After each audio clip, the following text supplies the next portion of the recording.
Hello there. Good morning, good afternoon, good evening, wherever you are. I'm Ryan in Singapore. Welcome to the Mindfulness Daily Practice. Hi Cece, hi Caesar, hi Ramiz, hi Leslie. Hello Rachel, good morning. Hello Teresa. Hello Suzanne.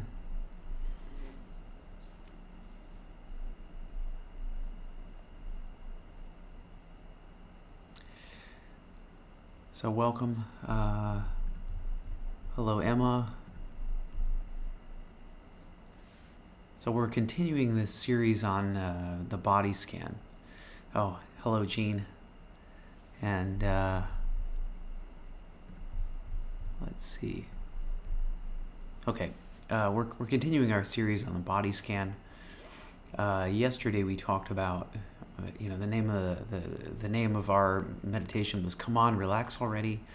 Can you use the body scan to force yourself to relax? So today we kind of transition a bit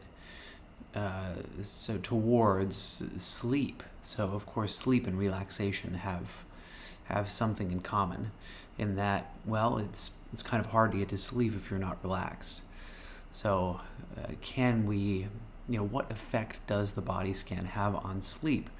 And I suppose one thing I can at least say is that yesterday some of the feedback in the chat was that people fell asleep while they were doing the body scan.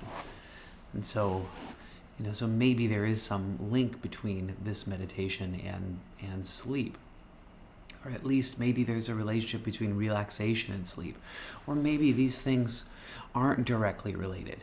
I think that's it's kind of an interesting thing to explore, and I just wanted to chat about it a little bit as we get started here today, and think about is body scan is mindfulness in general, are these things something that you can use to help you to get to sleep, or and I think maybe that's really the key, is not to necessarily use it as a tool directly, like I'm going to meditate now, and when my meditation is over or in the middle of my meditation, I'm going to fall asleep. So I think we'll discuss about this a little bit, and I think this is the key factor to mindfulness helping with sleep. Is I think the most important thing that you want to do if you want your mindfulness practice to help you with sleep is to not expect your meditation to put you to sleep. So I think that's the key here, is that you can use your mindfulness practice in general, meaning your practice over weeks, over months, to have some effect on your sleep. However, would caution people who are using the meditation as a tool to get to sleep right now. So if that's what we're doing, like, oh my gosh, I can't sleep, I better do a meditation so that so that I can fall asleep. These two things don't necessarily correlate. I think it's important to understand that, because if you're suffering from insomnia, I think one of the major things that will keep you awake is trying to go to sleep, right? So this is how it ties in with yesterday, right? Trying to relax is a way to cause more tension, just like trying to go to sleep is a way to make sure that you're going to stay awake, right? Not necessarily exactly like that, but I think you know what I mean, is that stressing over sleep, so when you look at the clock and it's 2 a.m. and you start calculating, you're like, oh man, I've got to wake up at 6. So it means if I go to sleep now, I only have 4 hours of sleep. Oh my God, how am I going to do it? And then it's 2:30 and you're like, oh, it's 3.5 hours of sleep. Oh my gosh, how am I gonna perform tomorrow? I've got all these things to do. And so this process just keeps the mind going. And so similarly, so the more that we try to go to sleep, it tends to be that the more stressful thoughts that come along with it. And this kind of continues to drive insomnia. So the technique that I use sometimes, and I'll share it with you. Maybe I should back up before I talk about a technique to potentially help with sleep. It's the regular practice is going to have the biggest effect. So, and I think the reason, and I was trying to read a few articles before I came on here today, just to skim a few things to see kind of what research has been done around mindfulness and sleep. And the exact mechanism of how it works isn't fully understood. So I can only tell you from my anecdotal evidence of my own practice and myself what works, what I think is happening with me. And so I notice that when I meditate, I do have an intention to stay focused on the breath, but my attention wanders a lot. I'm constantly going off and thinking about things, and I think this is pretty common for most meditators. I think the only time that I stay really focused in meditation is on meditation retreats, and then because I don't have anything else going on in my life to distract me and to pull my mind away. And I feel like that the things going on in my life is kind of like a spring. And so that as stuff's going on, maybe in the moment I don't have time to fully process it and deal with it, and that spring is compressing. And so it gets to a certain point that the spring is really compressed, and then I start meditating. I'm trying my best to stay focused on my breath, but I can't. And as my mind wanders away, it wanders to something that is stressful that has happened maybe earlier in the day, or something that's going to happen later. And each time my mind wanders to those things, I feel like that spring starts to decompress a little bit. And so this is why I think daily practice is so important. It's just so that I've got that time. And of course, as the meditation goes on, I find that my mind tends to wander a bit less, or I'm caught up for a not as long of a period of time. I'm able to bring the mind back a bit faster. And of course, this is doing longer sessions. When I do my personal practice, it is longer than 10 minutes. And I do think that it helps that on some kind of subconscious level for that stressful spring to kind of decompress all by itself. That there's something in passive, observing the breath, and then when the mind goes, of course, it's not going because I'm willing it to go. It goes there by itself. And I think there's something powerful that happens in that automatic release of whatever it is that's going on. And I think that by doing this every day, and as I look at any time that I've had sleep issues, most of the time, it's because of all of this thinking that goes on around the time that I'm going to sleep, and it tends to, it usually doesn't start with, oh my gosh, I'm only going to get 4 hours of sleep, because I am sleeping at a decent, or I am going to bed at a decent hour.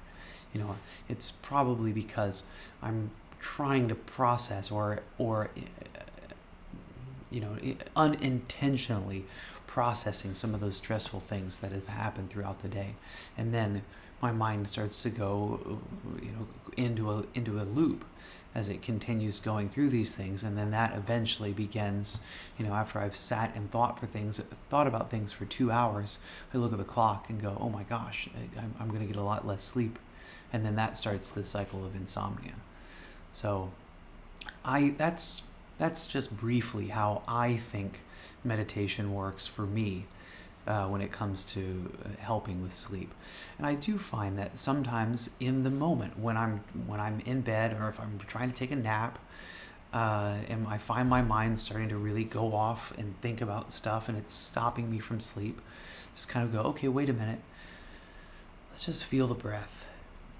maybe by bringing my attention into the present, focusing on my breath, it's going to help to let go of whatever it is that I'm thinking about. And sometimes that works. Sometimes it helps me to drift off a little bit better when I just intentionally focus, can find a little bit more relaxation, and that does help me to fall asleep. And so it's about time to get started in our meditation. But before we do, I just wanted to share what I do, my kind of practice when I'm suffering from a night where I can't sleep. Is if I do look at what time it is, I just I try my best to get back to sleep. And it's funny to use the word try, but I lie in bed with the hope that I'll fall asleep. And if 30 minutes passes and I don't fall asleep, then I say, well, I meditate every day. I need to do my meditation anyway, so I might as well do it now. And so I go, I sit, I do my meditation for the day, and I go back to bed. And sometimes I fall asleep, and sometimes I don't. But I'd say more often than not, after meditating and doing my daily meditation, I am able to fall asleep. And I think that that's the important part, is you do the meditation without an expectation that it's going to help with sleep. I think if you do the meditation and you get back to bed and you're like, okay, I meditated, now I'm going to sleep, that this attitude, in fact, will keep you awake. So if the best is, can I let go and, see what happens. So welcome everybody to today's practice. I will look through the chat here briefly.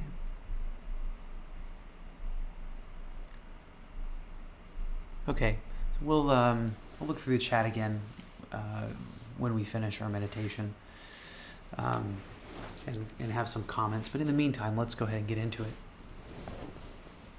So I would encourage you to find a comfortable posture. Could be seated, could be lying down. And for the body scan, that is really the encouragement. So when we lead body scan in MBSR, mindfulness-based stress reduction, we do it lying down. So if you're going to lie down, just choosing a way to be comfortable, to relax as best you can, to find a posture that you don't need to engage any of your muscles, maybe the arms alongside the body with the palms open toward the ceiling, legs slightly apart, feet gently falling away from each other.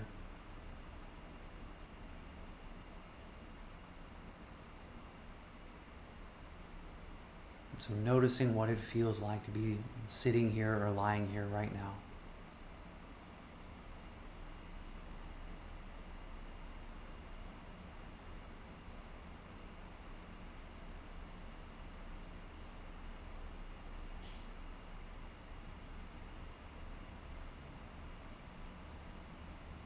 Feeling the body as it's touching your supporting surface. Noticing the feeling of pressure between the supporting surface and the body.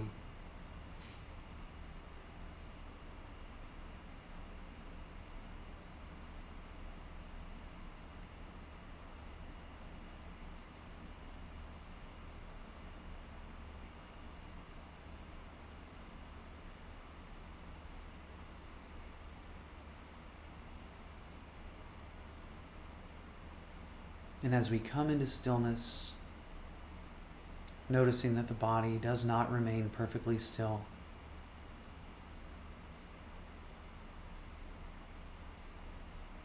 The body moves with each breath. Can you feel the movement of the body and where the body is moving as you breathe? The expansion and contraction of the chest cavity, of the abdominal cavity.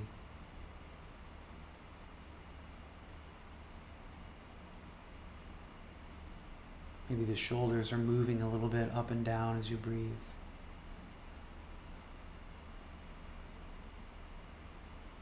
So taking a moment to observe the breath,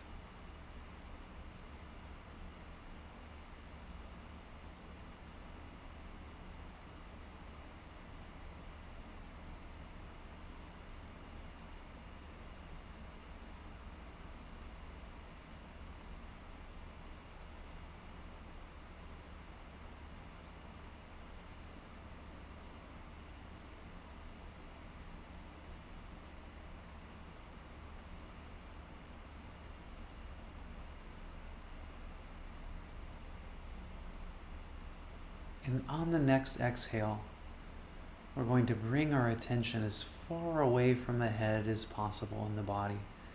So we're going to take our attention and move it to the left hip, down the left leg, to the left ankle, all the way out to the feet and the toes of the left foot.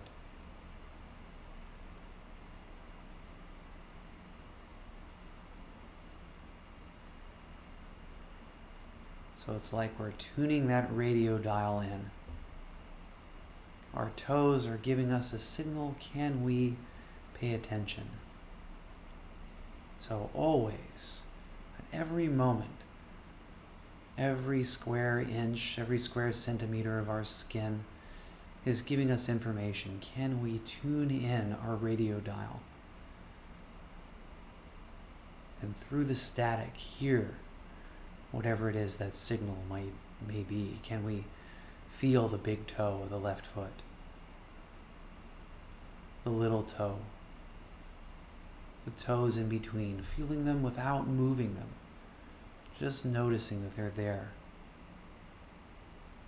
noticing any sensation that's here, any normal, natural physical sensation, warmth, coolness, tingling, itching, dryness, moisture.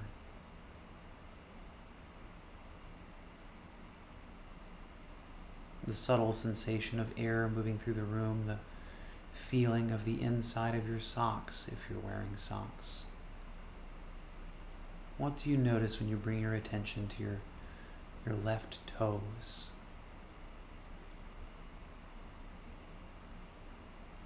Maybe for some of us we don't notice anything, and just accepting that for today. Noticing the space between the toes. Expanding to the sole of the left foot. The ball of the foot. The arch. The outside edge of the foot.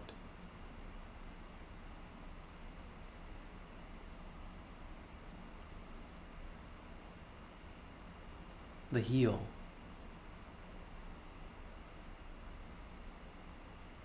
the ankle, the top of the foot.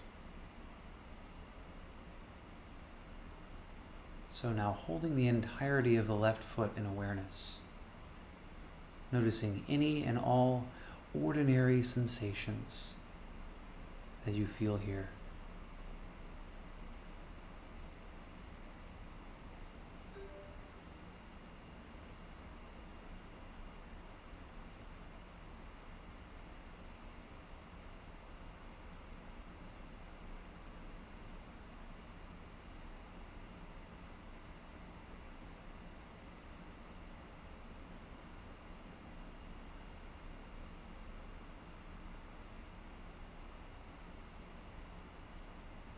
And on the next exhalation, releasing the left foot from awareness and guiding attention into the left lower leg. Feeling the shin, the calf muscle,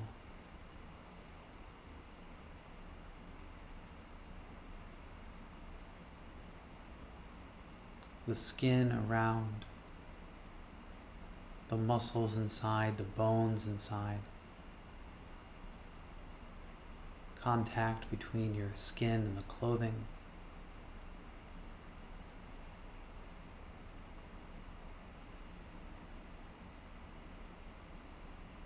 If you have a weighted blanket that you're using today, can you feel the weight of the blanket on your shin?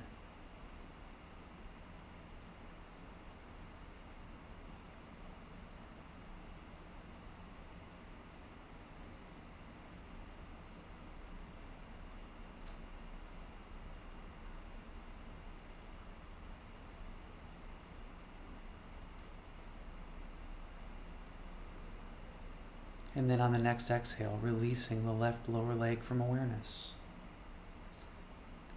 And guiding attention to the left knee. Feeling the kneecap, the back of the knee, the sides of the knee,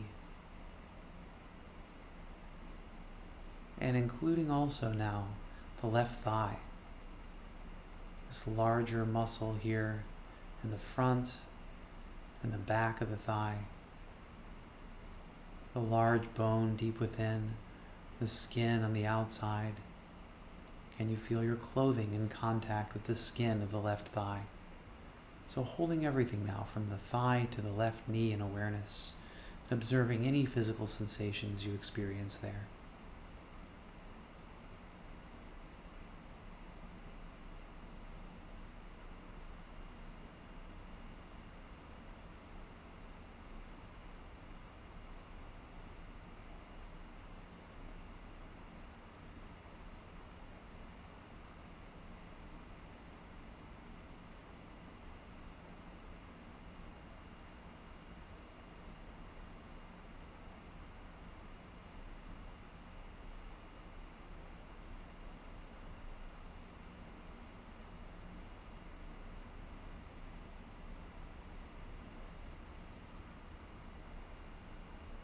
And on your next exhalation, releasing the left knee, the left thigh from awareness, and guiding your attention across the pelvis, from the left hip to the right hip, and down the right leg, through the right ankle, into the right foot, all the way out to the toes of the right foot. Tuning once again our radio dial in to the toes of the right foot. Can I feel the signal coming from my toes? The big toe, the little toe, the toes in between.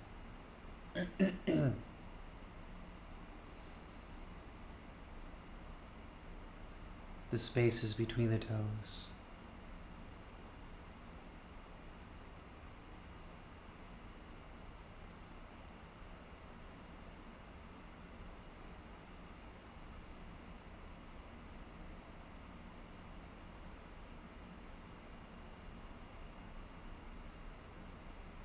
Expanding awareness into the sole of the right foot, the ball of the foot, the outer edge, the arch, the heel.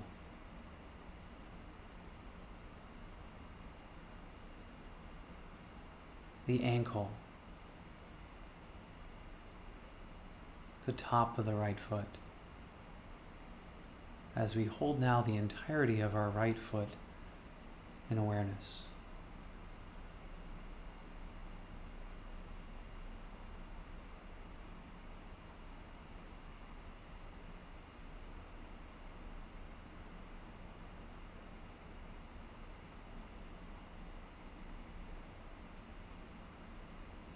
And on the next exhale, releasing the right foot from awareness. As we guide attention to the right lower leg, feeling the shin, the calf muscle,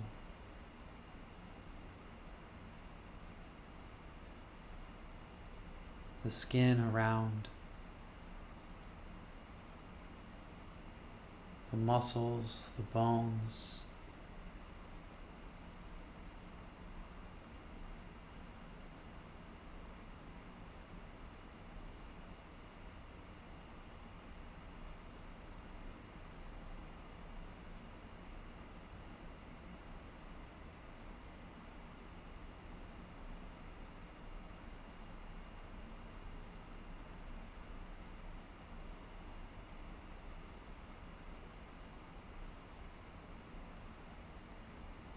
and on the next exhalation, releasing the right lower leg from awareness and guiding attention to the right knee, the kneecap, the back of the knee, the sides of the knee, the bones inside where the bones of the lower leg meet the bones of the upper leg, and including also the right thigh. The large muscles here, the bone inside, all the way up to the right hip. Noticing the inner thigh and the outer thigh.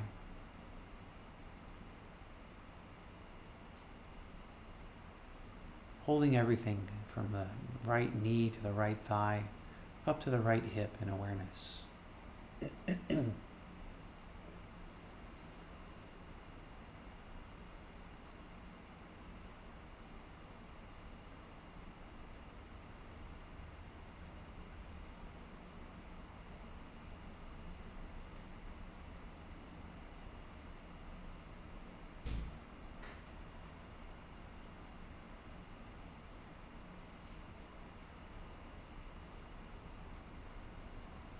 And so now just take a moment to bring both legs from hips all the way to toes in awareness.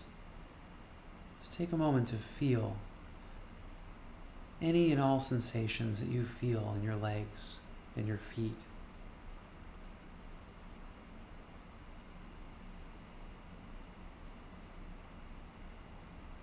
Just tune into whatever's there. Maybe there are some loud sensations. Maybe there are some quiet, subtle sensations. Just feeling what's here now.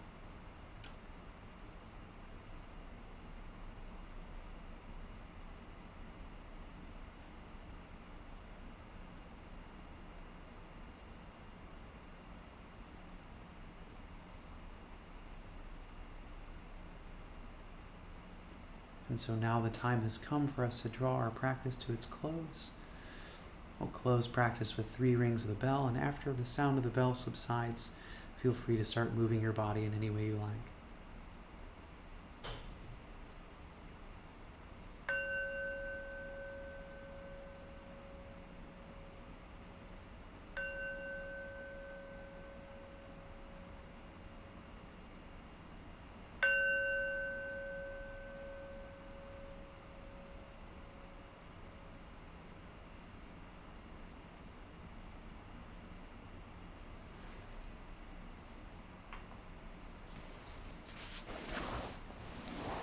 Okay. Thank you, everyone. Thanks for practicing with me today. Any questions or comments? I'm just interested to hear. Do you experience insomnia? Have you tried meditation? Does meditation have some effect on your ability to sleep? So I'm going to go ahead and just have a look at the chat here.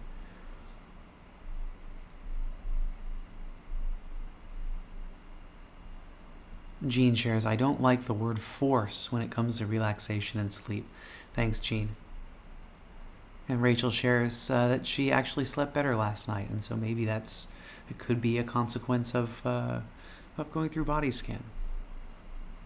And Cece shares, yes, it helps me in going to sleep and insomnia. I can breathe more and freak out less that I'm awake. Thanks, Cece. And Caesar shares about sleep anxiety. It should be more natural, but sometimes it becomes stressful.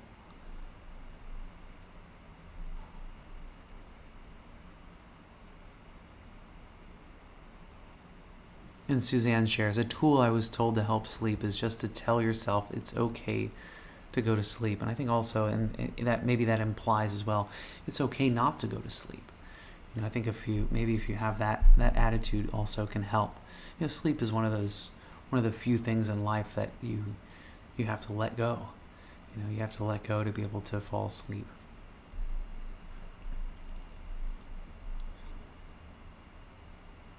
And Dirk shares, I do this meditation every evening before going to bed, and yes, it's helpful to sleep. Thanks, Sam. Thank you for sharing. And we still use radios, right? I don't know. I still listen to the radio in the car. At least I did when I had a car.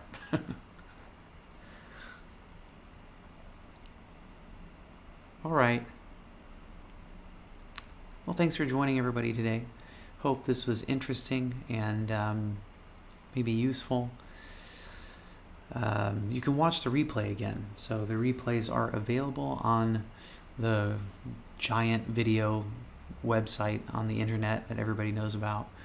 You can watch the replays of these live sessions there. So if you missed anything, you want to go back and review, maybe you have insomnia and you really need some tips, you want to check it out, can rewatch there as well. You can join in Insight Timers groups, Ryan's Daily Mindfulness Circle. We have a chat going on in there, and I'll summarize the practice today with just a paragraph. So yeah, look forward to seeing you again tomorrow. So this is a series on body scan, kind of progressively working day by day. So yesterday was you can't force yourself to relax. Today as well, how is that related to sleep? And tomorrow is the next topic is about pain. So how does the body scan relate to pain, whether it be an incident of pain or chronic pain? So we'll talk about that tomorrow and explore the body a bit farther. So look forward to sharing that with you. Caesar asked for the link. You can find the link from the Insight Timer app. It's not available on the web version of Insight Timer. In the app, you go to My Profile. In the About section of My Profile, there's a link, and inside that link is another link that'll take you to the videos. So you can go check it out there. That's another way you can support me. Watching those videos is helpful, is good for me too. So would appreciate it if you can help, whatever in whatever way, and hopefully in the meantime it's helpful for you too. All right. Let's send our well wishes out to ourselves, to everybody else around the world, to each other, and then we'll close our practice for today. May I be happy and peaceful. May all of you watching, listening, wherever you are, I wish you all happiness and peace and good sleep. And may all human beings around the world, whatever condition they may be living in right now, and all sentient life, I wish them all happiness and peace. Thanks, everyone. See you soon. Bye-bye.